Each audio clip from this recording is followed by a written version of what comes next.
こちらの動画はですね、自動車のですね、衝突安全性能を評価する試験です。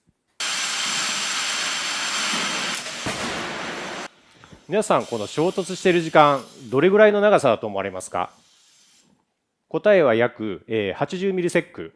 0.08 秒です。この瞬きよりも早い時間で車はぺしゃんこになってしまいます。そして、このような衝突でも中に乗っている人ですねが無事であるように自動車は設計されております。さぞかし難しい理論を使ってですね、自動車は設計されてんじゃないかと思われる方がたくさんいらっしゃるかもしれませんが、実はそうでもありません。設計自体非常に難しいんですよ。しかし、基本として使っている理論はこちら、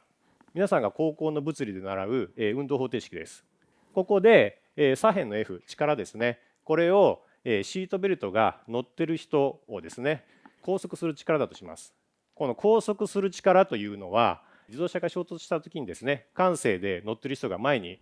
飛びますね。それをシートベルトで、乗ってる人を止める力です。この力は、弱すぎても強すぎてもいけません。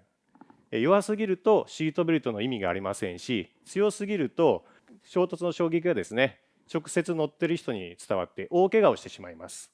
で、ここでこの F がですね、今強すぎてですね、中に乗ってる人が大怪我したとします。で、皆さんは、そのシートベルトの設計者です。これを下げなければなりません。どうしますか？実は右の MA ですね、コントロールすることになります。M は、乗ってる人の質量なので変えることができません。したがって、この加速度をコントロールすることになります。で、加速度というのはこちらの速度線図のこの傾きになりますので、どうするかというとこのようになだらかにします。実際のシートベルトもこのような考えに基づいて設計されていて、設計で設定した荷重ですね、それを超えるとですね、ベルトが伸びてですね、伸びるというのは巻き出されてですね、このような特性になるようにして、設計されております。